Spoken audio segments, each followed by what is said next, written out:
Jesus Nazareno, sinasamba ka namin, pinipintuho ka namin, aral mo ang aming buhay at kaligtasan.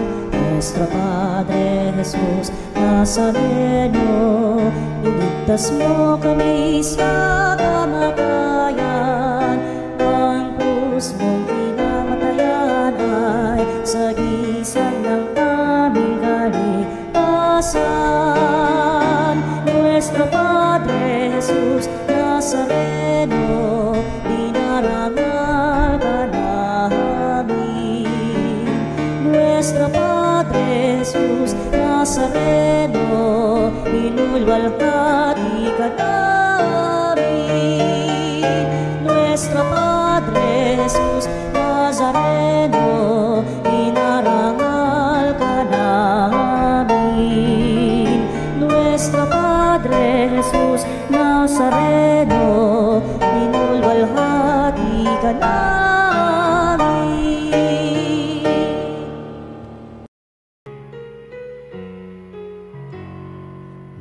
Mayan muling magtipon, awitan ng Panginoon, sa piling sariwain, agmi.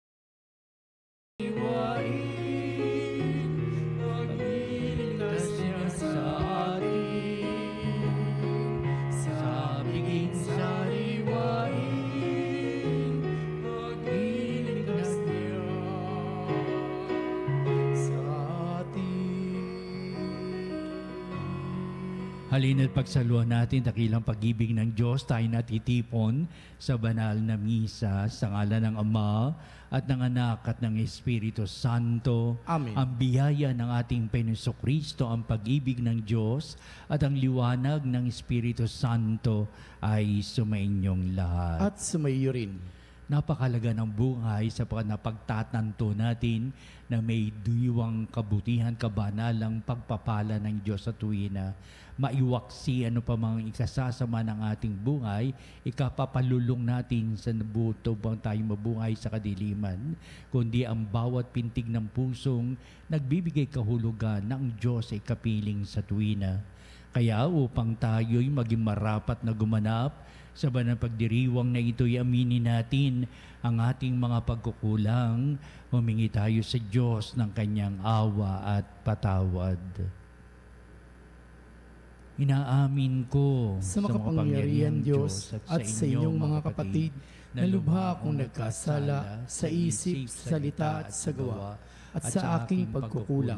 Kaya isinasama ko sa mahal na Birheng Maria sa lahat ng mga anghel at mga banal at sa inyong mga kapatid na ako'y panalangin sa Panginoong Kaawan tayo ng makapangyarihang Diyos, patawarin tayo sa ating mga kasalanan at patnubayan tayo sa buhay na walang hanggan. Amen. Panginoon, kaawaan mo kami. Panginoon, kaawaan mo kami. Kristo, kaawaan mo kami. Kristo, kaawaan mo kami. Panginoon, kaawaan mo kami. Panginoon, kaawaan mo kami.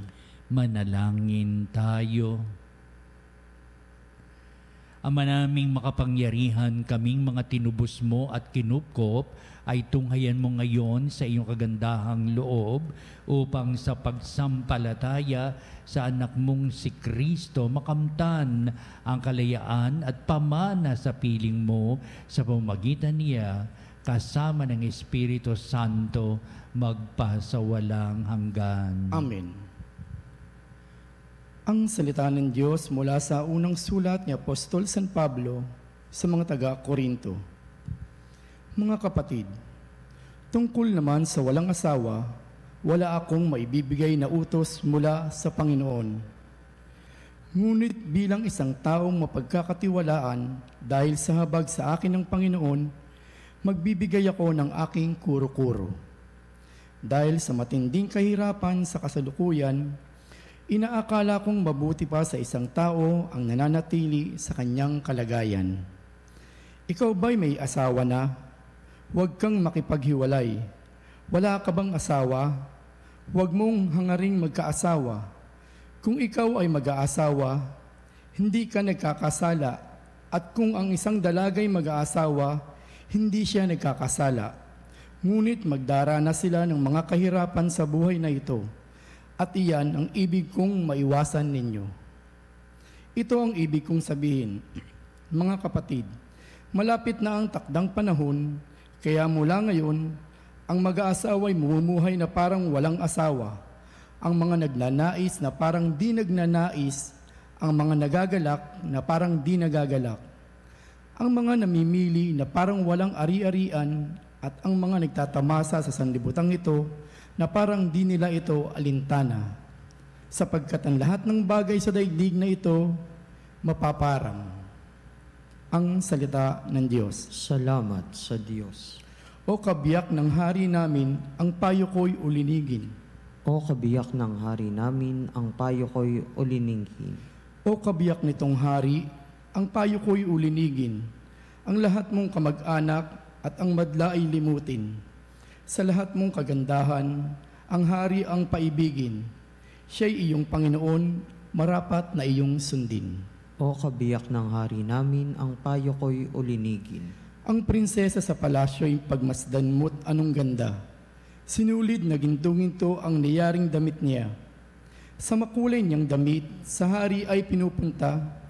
Haharap sa hari yaong mga abay ay kasama.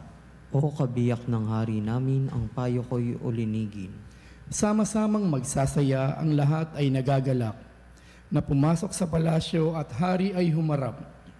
Darami ang iyong supling sa daigdig magahari. Kapalit ng ninuno mo sa sinumang mga lahi. O kabiyak ng hari namin, ang payo ko'y ulinigin. Hallelujah, Hallelujah, Hallelujah. Magalak kayo't magdiwang, malaki ang nakalaang gantimpala ninyong tanan. Hallelujah, Hallelujah, Hallelujah, Hallelujah, Hallelujah, Hallelujah. Sumainyo ang Panginoon. At sumaiyo rin. Ang pagpapahayag sa Ebanghelyo ayon kay San Lucas. Papuri sa iyo, Panginoon. Noong panahon yun, tumingin si Jesus sa mga lagad at kanyang sinabi, "Mapalad kayong mga dukha sapagkat ang Diyos ang maghahari sa inyo. Mapalad kayong mga nagugutom ngayon sapagkat kayo'y bubusugin. Mapalad kayong mga tumatangis ngayon sapagkat kayo'y magagalak. Mapalad kayo kung dahil sa anak ng tao, kayo'y kinapupuotan, ipinagtatabuyan at inaalimura ng mga tao at pati ang inyong pangalan ay kinasusuklaman. Magalak kayo at lumukso sa tuwa kung ito'y mangyayari, sapagkat malaki ang inyong gantimpala sa langit. Gayon din ang ginawa ng kanilang mga ninuno sa mga propeta.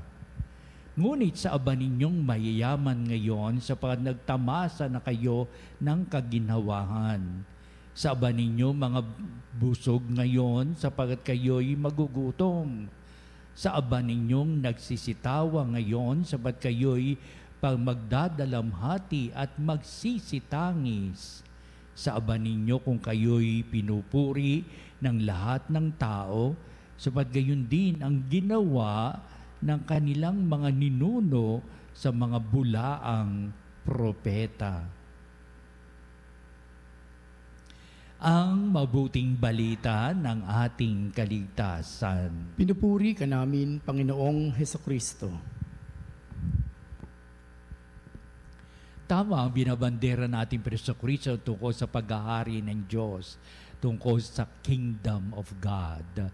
Kaya marami siyang pinapaliwanag, ipinapahayag at marami siyang mga kwento at ang mga bagay na mga aral na kanyang pinapahayag ay ang aral na naggagaling sa Ama.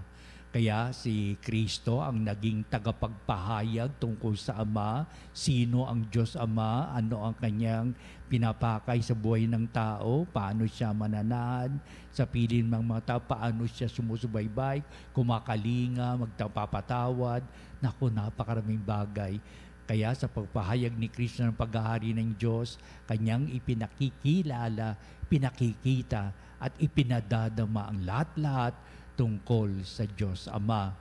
At habang siya ay napapaliwanag na ganito, iminumulat niya ang kaisipan ng mga tao, lalong-lalo na yung mga taong wala sa linya ng kabutihan, kabanalan. At ito yung unang bahagi ng ating mabuting balita. Ito ang pinatutungkol niya sa kanyang mga alagad. Sa pasasimula pa, ito na sinasabi, ang tumingin si Jesus sa mga alagad at kanyang sinabi, para bang talagang tutok ni Kristo sa mga alagad upang hubugin sila sa kabutihan ng buhay, kung sino ang mga mapapalad. Itong unang bahagi na ating mabuting balita. Yung ikalawang bahagi tungkol sa mga abay marami siyang pinatutungkulan dito, lalong-lalo na ang mga pariseyo, ang mga iskriba sa kanyang kapanahunan, na sila'y nabubungay sa kayamanan, sa lahat ng pasasa sa karangyaan, pero iba ang dating ng ating Jesucristo sa mga bagay na ito. Parang ito'y tunay na paghamon. Hanggang sa kasalukuyan, may paghamon pa rin ang binitiwan na ating Jesucristong aral. Sino ang mga mapapalad? Sino ang mga sawing palad? Ang unang bahagi natin mabuting balita, sino raw mapapalad? Siyempre, mga nananampalataya at kumikilala sa mga paliwanag, pahayag at mga panukala ng ating Panginoong Jesucristo. Kaya nga ang pagtingin ni Kristo sa mga alagad ay gayon na lamang tinututukan niya na kanyang pagtunghay ang mga alagad, sapagkat para kay Kristo meron itong angking kagandahan ng puso't kaloobang hinuhubog sila, at ito'y of great importance. Ito yung sasabihin natin Jesucristo. Kaya ang pagkalingan ni Kristo sa kanyang mga alagad na kanyang hinirang ay of great importance for them to follow kung ano yung ibig sabihin ng pagpapahayag ni Kristo tungkol sa paghahari ng Diyos. Na hindi dapat itong palampasin, pasubalian, hindi dapat itong talikuran, kundi dapat bigyan ito ng halaga at kahulugan sa tanang kanilang buhay. Halimbawa, sa unang bahagi, kayong mga dukha. Kaya ang mga alagad ay galing sa karukaan ng kanilang buhay. Oo nga't maganda ang mangingisda, pero ang abang kalalagayan nila ay naroon pa rin. Pero hindi lamang sa material na bagay, kundi sa spiritual na pangailangan ng mga tao. Sila, ng mga alagad mismo, sila ay mga aba, o kasabihin natin, sila ba ay mga mapapalad kung patuloy kung sila'y makikinig sa salita ng Diyos at huhubugin sa larangan ng mga bagay na ipinaliliwanag ng ating Panginoong Jesucristo. Kaya sa kabila ng kanilang spiritual at material na karukaan, hindi nawawala ang kanilang pagkapanalig sa Diyos. Naroon pa rin ang kanilang pananampalataya sa Diyos at hindi nababago dala ng kanilang kahirapan sa buhay. Kung ito'y material, kung ito'y kahirapan sa spiritual nilang pamumuhay. Kung sila'y nagugutom sa material na bagay, kung walang makalamnan ng kanilang mga sikmura upang sabihin, yes, bubusugin kayo ng Diyos.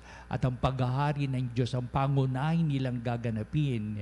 Seek ye first the kingdom of God, that everything follows. Kung kailangan ang mga bagay na ito ay magkakaroon ng katuparan, ibig sabihin may kabusugan ang lahat. sapagat ito ang ninanais ng Diyos na mangyari sa buhay at marami pa. Alam po ba ninyo, ang lahat ng mga tinuturo ni Kristo ay ang turo sa kanyang mga alagad na nuhubog sila sa tamang landas na matuwid na pamumuhay at ito ang magbibigay sa kanila ng magandang paghubog ng buhay. Ibig sabihin, hindi sila tuturing ng mga aba, kundi tuturing silang mga mapapalad. Blessed are those who are poor, for they have the kingdom of God. Mga bagay na ito. Kaya meron din paglalahad ang mga bagay na ito, pero kay San Lucas, hinati niyan kung sino ang mapalad, kung sino ang mga aba. Kaya sabi natin kanina, may patungkol ito laban sa mga eskriba at mga pariseyo. Pero hanggang sa kasalukuyan, baka meron tayong mga Pharisaic attitude nga, na dapat nating baguhin. Sa kalawang bahagi na ating mabuting balita, tatalakayin na ating Panginoon. Kayo naman, kayo yung mga sawing palad.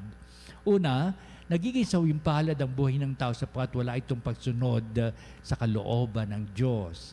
At may pagtalikod, may pagsasangtabi at pagyurak sa dapat sana'y matuwid na pamumuhay.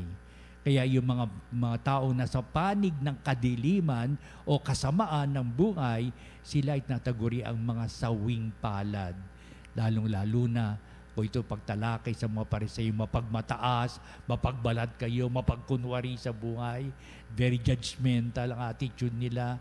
Kaya sabihin, kayong mga nabubuhay sa ganito ay tatawaging mga aba o kayo ay mga sawing palad. Pinapahayag din na ating Panginoon katotohanan ang politikal ng mga tao nung araw upang sabihin, meron bang nabubuhay ba sila sa kapakanan ng mga tao o nabubuhay sila sa kanilang mga pangmakasarili nilang pamumuhay? Ito ba'y nangyayari hanggang sa kasalukuyan sa mga taong na nabibilang sa mga sawing palad sapagkat ang paglilingkuran ang siyang itinatangi at hindi man lamang sila makapagbigay ng kanilang ambag sa kapwa, ang kanilang pagtulong, ang kanilang pagkalinga sa mga nangailangan ng kanilang mga pagkalinga upang sabihin, kayo ay mga sawing palad o mga aba sapat wala kayo sa linya ng makadiyos na buhay. How to reconcile these two portions of life? Ang sinasabi sa ating mabuting balita upang pinapahayag ng ating Panginoon, manatili kayo sa piling ng Diyos at lahat ng bagay ay inyong maisasaayos. Ikalawa, huwag ang hindi magkaroon ng pagbabago ng buhay, pagtalikod o pagsisi sa mga pagkakasala at upang tahakin ang matuwid na pamumuhay. Ganun pa rin binabandera natin Panginoon, hindi maialis ito sa kanyang pagpapahayag tungkol sa paghahari ng Diyos ay upang ipamulat sa mga tao ang kapatawaran ng Diyos, ang kapatawaran sa mga pagkakasala at maraming pagpapanibago ng buhay. Kaya merong hindi na sabihin na walang magagawa kung ikaw ay sawing palad, basta't ikaw naroon lamang sa panig ng kasamaan at wala nang magagawang pagbabago. Hindi, ang nilalayo ni Kristo ay upang ang mga sawing palad pagdating ng panahon ay magiging mapapalad. Upang ang lahat ng bagay may saayos. Ito tayo sa pagdiriwang ng ating banal na misa. Ibig sa ayos ng ating Panginoon ang lahat ng bagay. Upang sabihin, iminumulat tayo sa maraming kagandahan ng kalooban ng Diyos. Manatili tayo sa kabutihan, kabanalan. Manatili tayo sa matuwid na buhay. Ang kanyang aral ay punong-puno ng para sa kapakanan nating mga mananampalataya. Kaya sa banal na misa, iminumula tayo ng Diyos upang ang kanya walang humpay na pagkalinga ang siyang tumututok sa atin at nagbibigay ng kagalingan sa lahat tayo'y mga makasalanan, tayo mapag-alinlangan sa buhay na ito at upang ituwid natin ang ating buhay tungo sa matuwid na pamumuhay at tunay na sabihin, tayong lahat ay tunay na mapapalad ngayon at magpa sa walang hanggan. Amen.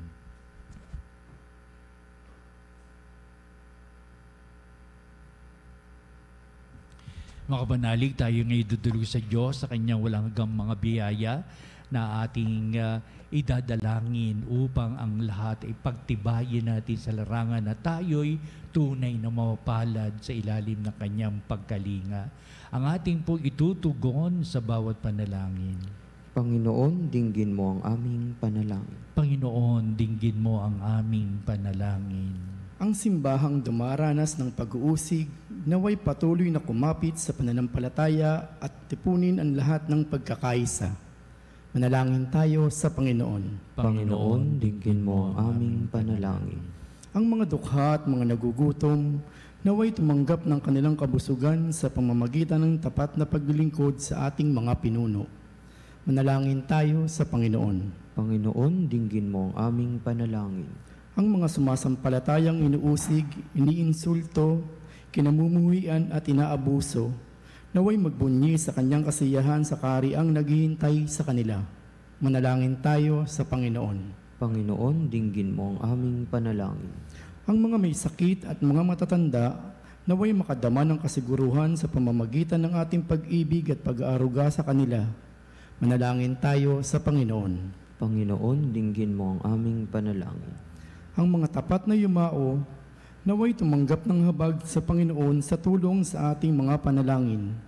Manalangin tayo sa Panginoon. Panginoon, dinggin mo ang aming panalangin. Manalangin din tayo sa lahat ng ating mga sariling kahilingan. Pakatulungan mo kami kung kami nabibilang sa mga sawing palad sa daigdig na ito, nabubuli sa iba't ibang uri ng kasalanan at kasamaan.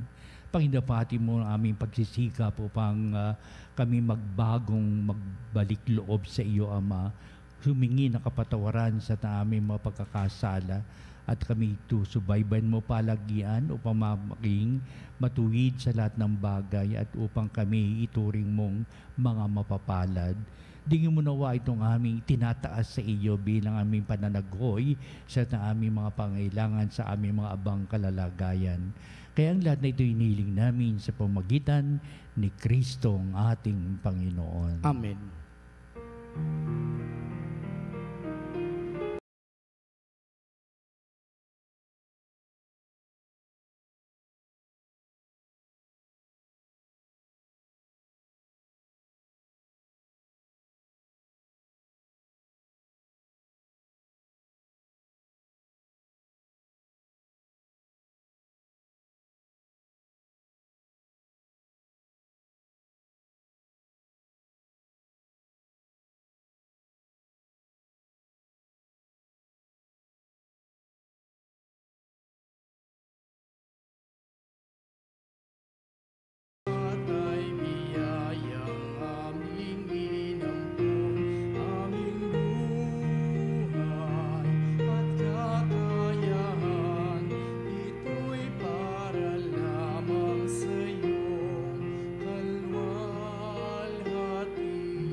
Manalangin kayo mga kapatid, upang itong ating paghahain ay maging kalugod-lugod sa Diyos amang makapangyarihan. Tanggapin nawa ng Panginoon itong paghahain sa iyong mga kamay sa kapurihan niya at karangalan, sa ating kapakinabangan at sa buong sambayanan niyang banal. Ama naming lumikha, ikaw ang gumagawa ng wagas na katapatan at kapayapaan.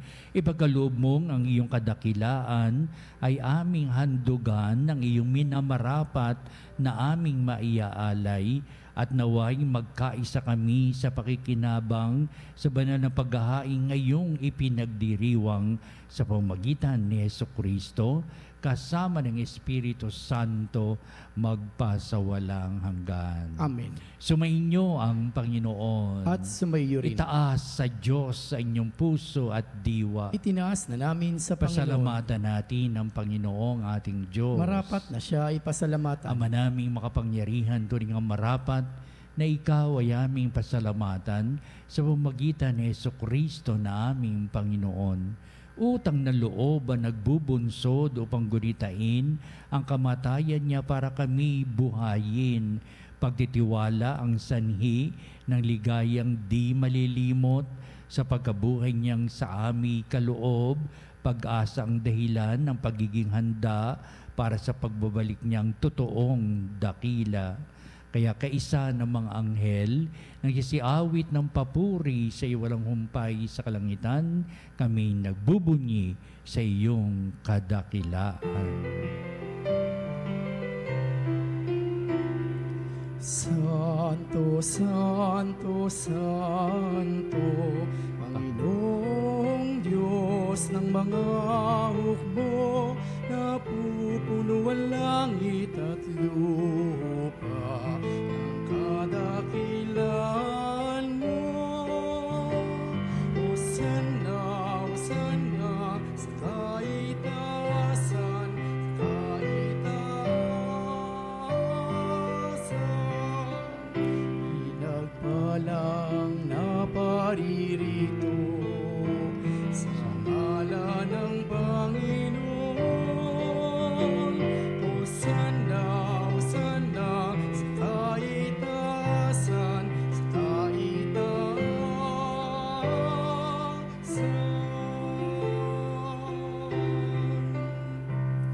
Ama naming banal, ikaw ang bukal ng tanang kabanalan, kaya't sa pamagitan ng Espiritu mong banal ng mga kaloob na ito, upang para sa amin ay maging katawan at dugo ng aming Panginoong Hesukristo.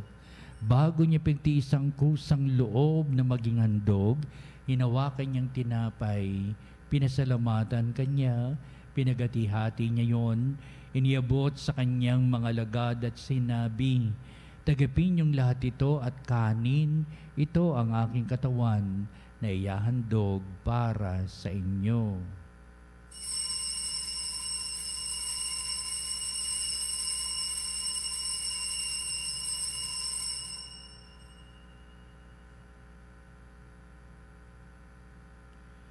Gayun din naman, pagkatapos ng hapunan, hinawakan niya ang kalis, muli kanyang pinasalamatan, iniabot niya ang kalis sa kanyang mga lagad at sinabi, "Tagapin niyong lahat ito at inumin ito ang kalis ng aking dugo, ng bago at walang hanggang tipan, ang aking dugo ni bubuhos para sa inyo at para sa lahat, sa ikapagpapatawad ng mga kasalanan.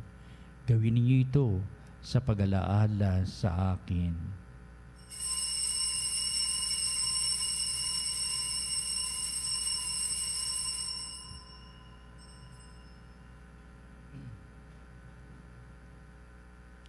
Ipagbunyi natin ang misteryo ng pananampalataya. Si Kristo ay namatay, si Kristo ay nabuhay, si Kristo ay babalik sa wakas ng panahon. Ama, ginagawa namin ngayon ang pag-alaala sa pangmatay at maling pagkabuhay niyo anak, kaya inialay namin sa iyo ang tinapay bibigay buhay at ang kalis na nakakaloob ng kaligtasan. Kami papasalamat dahil kami minarapat na tumayo sa harap mo para maglingkod sa iyo. Sinasamo namin kami magsalo-salo sa katawan na dugo ni Kristo ay mabuklod sa pagkakaisa sa pamamagitan ng Espiritu Santo. Ang malingapi mo yung simbahang laganap sa buong daigdig. Puspusin mo kami sa pag-ibig kay San ni Francis, naming Santo Papa, si Ernesto, naming Obispo at ng Tanang Kaparian. Alalahanin mo rin ang aming mga kapatid na nahimlay na may pag-asang sila'y muling mabubuhay, gayon din ang lahat ng mga pumanaw. Kaawaan mo sila at patuloyin sa iyong kaliwanagan. Kaawan mo at pagindapatin kaming lahat na makasalo sa iyong buhay na walang wakas, kaisa ng mahal na Birheng Maria, Ina ng Diyos, si San Jose na kanya dakilang kabiyak ng puso, at ang lahat ng mga apostol at mga banal na namuhay dito sa daigdig ng kalugod-lugod sa iyo.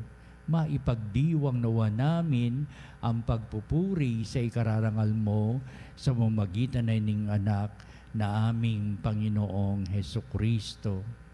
Sa pamamagitan ni Kristo, kasama niya at sa Kanya, o Diyos amang makapangyarihan, ikaw ay pinupuri at ipinagdarangal kaysa ng Espiritu Santo magpasawalang hanggan.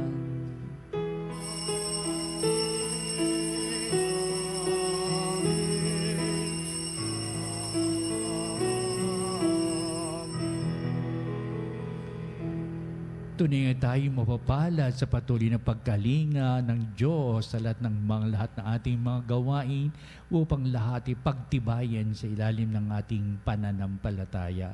Ating ngayong awitin ang panalangin tinuro sa atin na ating Kristo ang Ama namin.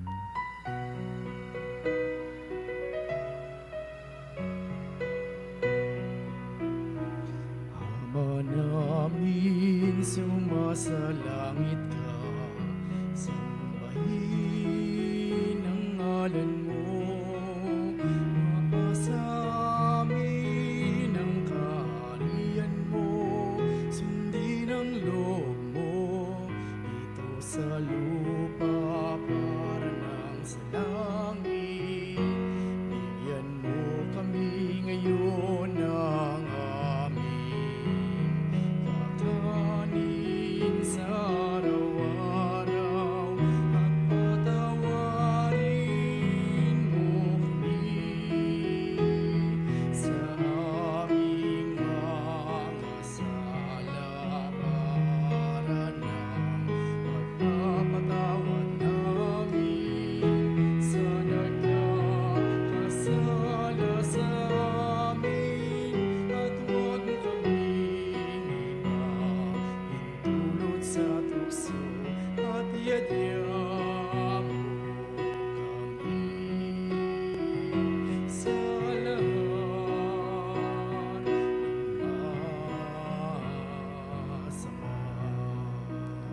Hinihiling namin kami ay Diyos sa lahat ng masama, pagkaloob ng kapipian araw-araw, iligtas sa kasalanan at iliyo sa lahat ng kapamakan, samantalang aming pinanabikan ng dakilang araw ng pagpapahayag ng tagapagligtas naming si Heso Kristo. Sapagkat iyo ang kaharian at ang kapangyarihan at ang kapurihan magpakailanman. Amen. Pinaso Kristo, sinabi mo sa mga apostol, kapayapaan ang iniiwan ko sa inyo, ang aking kapayapaan ang ibinibigay ko sa inyo. Tunghayan mo ang aming pananampalataya at huwag ang aming mga pagkakasala. Pagkalooban mo kami na kapayapaan at pagkakaisa ayon sa iyong kalooban, kasama ng Espiritu Santo, magpasawalang hanggan. Amen. Ang kapayapaan ng Panginoon ay laging sumainyo. At sumayo rin. Magbatian tayo at magbigay ng kapayapaan sa isa't isa. Peace be with you. Peace be with you.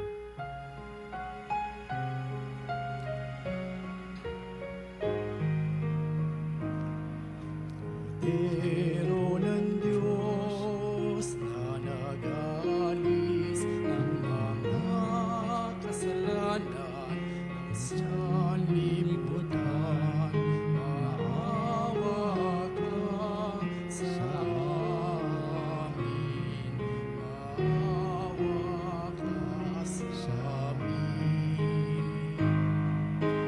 Pero ng Diyos na nag-alis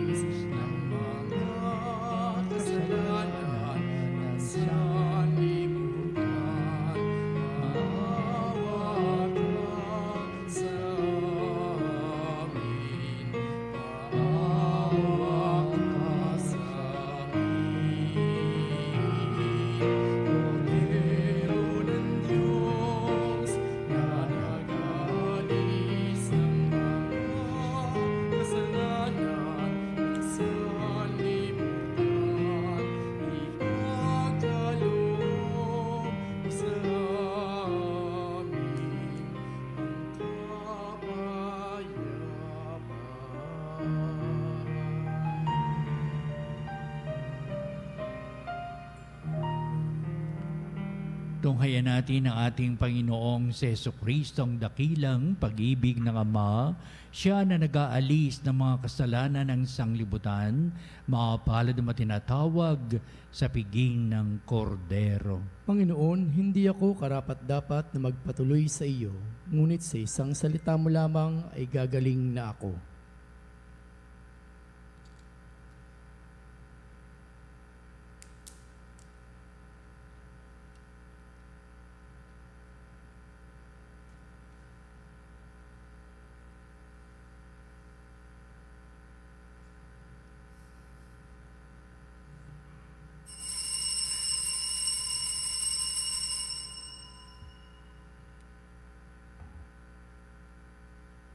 Mga kapanalig, ating dasalin ang komunyong espiritual.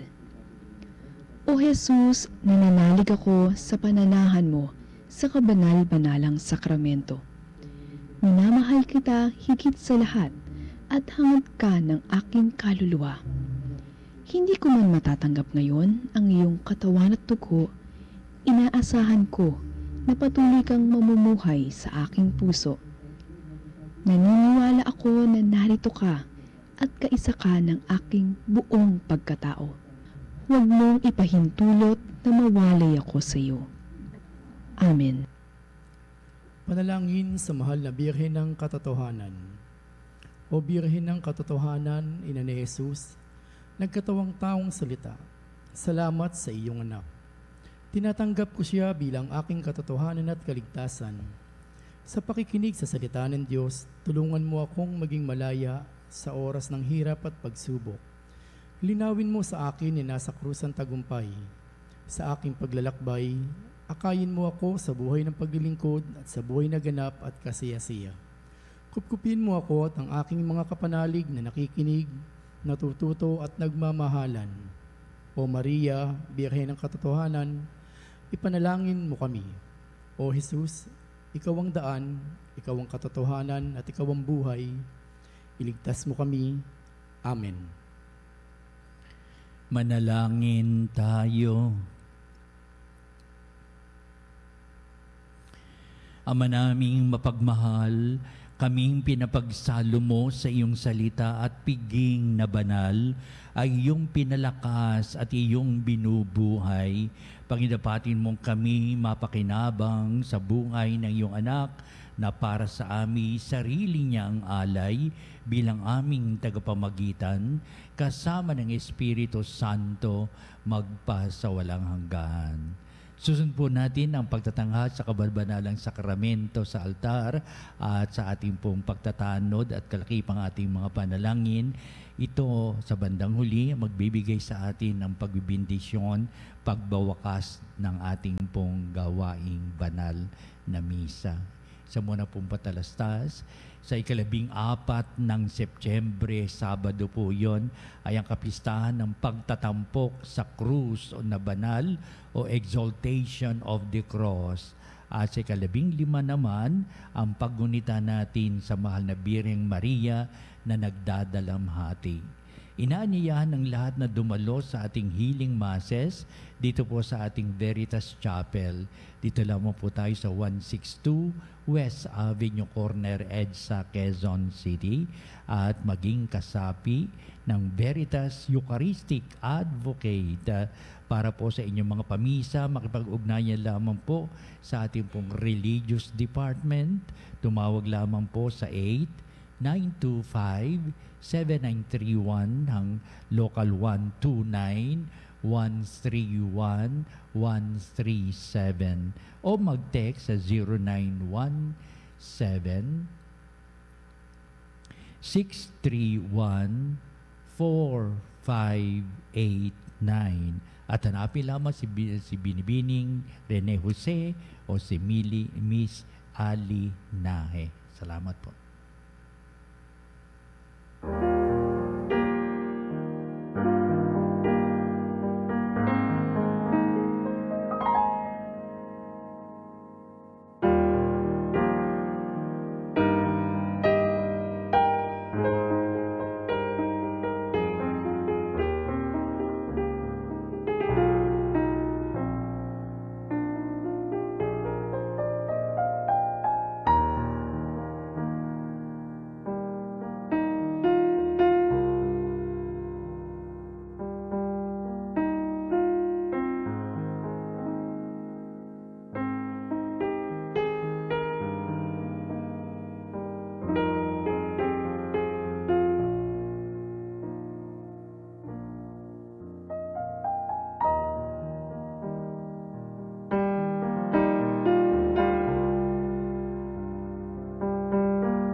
Mga kapanalig bilang isang bayang tinawag ng Ama kay Hesukristo na pinabuklod sa isang katawan, tayo'y manikluhod at sumamba sa Panginoong Hesukristo sa kabanbanalang sakramento sa altar. Sa sandaling ito ng pagpupuri at pagsamba sa banal na sakramento, alalahanin natin ang ating mga kapanalig na kasama natin ngayong nakikinig at nakasubaybay sa ating himpilan. Higit sa lahat, ang ating mga may sakit at mga nakaratay sa banig ng karamdaman, ang mga nasa pagamutan at kanilang tahanan, at ang lahat ng tanging sa Diyos lamang umaasa ng kagalingan. Gayun din, panalangin natin ang mga nanghihinaan sa kanilang pananampalataya, ang mga nakararanas sa matinding kalungkutan, takot at pangamba, ang mga nawawala ng pag-asa at lakas ng kalooban. O Diyos, halina at kami tulungan. O Panginoon, magmadali ka sa iyong pagdamay. Papuri sa Ama at sa Anak at sa Espiritu Santo. Kapara noong una, ngayon at magpasawalang hanggan. Amen. Purihin ang makapangyarihan Ama na nagsugo sa kanyang bugtong na anak upang tayo'y maipagkasundo sa Kanya. Pinupuri ka namin ngayon at kailanman. Purihin ng Panginoong Hesukristo, ang kordero ng Diyos na nag-aalay ng kanyang katawan at dugo bilang pagtubos sa sala ng tanan. Pinupuri ka namin ngayon at kailanman. Purihin ng banal na Espiritu, ang Panginoon nagpapabanal na pumupuspos at nagbibigay kagalingan sa lahat. Pinupuri ka namin ngayon at kailanman.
Makapangyarihang Diyos na walang hanggan, Ikaw ang aming Panginoon at butihing Ama. Sa iyong pagpapala, ipinagkaloob mo ang lakas sa aming kahinaan. Tungay mo po ng may kagandahang kalooban ang iyong mga lingkod na may sakit at karamdaman, ang mga nababalisa at nawawalan ng pag-asa, ang mga natatakot at nalulumbay, at ang mga may matitinding suliraning taglay at pinagdaraan ng hirap sa buhay, ang mga nasa bingit ng kamatayan. Pagalingin at aliwin mo po sila sa kanilang mga karamdaman at ibalik sa kalusugan at kapanatagan ng kalooban upang mabatid nila ang iyong kabutihan at sila'y magpasalamat sa iyong banal na pangalan. Hinihiling namin ito sa pamamagitan ni Kristong ating Panginoon. Amen. Panginoon, nagsusumamo kaming dalawin ang tahanang ito at alisin mula rito ang lahat ng mapanirang kapangyarihan ng kaaway.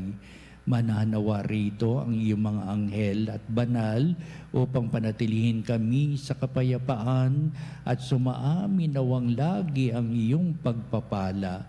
Hinihiling namin ito sa pamamagitan ni Kristong ating Panginoon. Amen. Gawaran nawa tayo na makapangyarihang Diyos ng kapanatagan ng kalooban at mapayapang buhay. Amen.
Panem de cielo, prestatis tiei.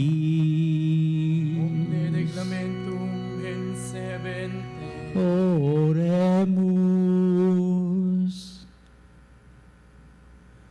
Deus, qui nobis sub sacramento mirabili, passiones tuae memoriam reliquisti, tribue quesimus, et nos corporis et sanguinis, tui sacra mysteria venerari, ut redemptiones tuae fructum, in nobis iuditor sensiamus, qui vives et reinas in saecula saeculorum.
ang banal na pagpupuri.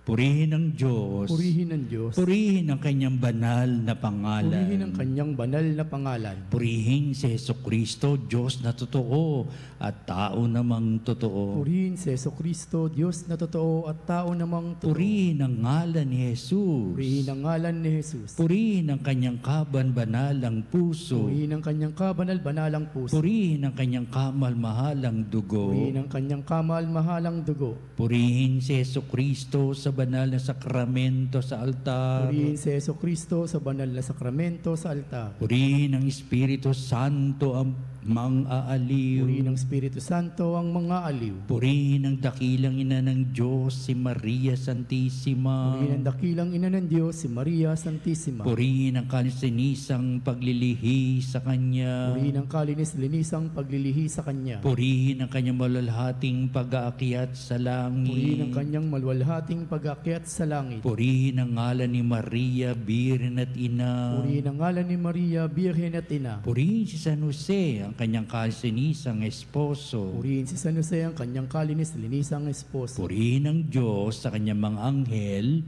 at mga santo. Purihin ng Diyos sa kanyang mga anghel at mga santo.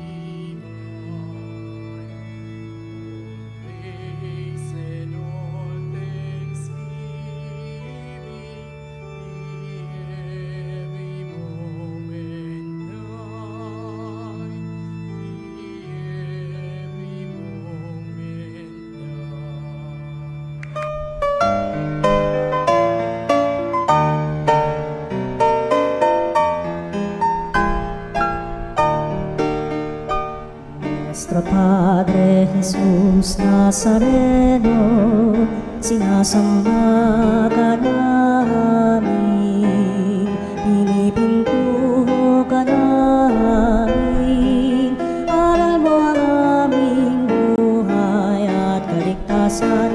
Nuestro Padre Jesus Nazareno, iligtas mo kami sa kamatayan, ang krus mong pinamatayan ay sagisag ng aming kaligtasan. Nuestro Padre Jesus Nazareno, dinarangal ka namin. Nuestro Padre Jesus Nazareno, inulwalhati ka namin. Nuestro Padre Jesus Nazareno, inarangal ka namin. Nuestro Padre Jesus Nazareno,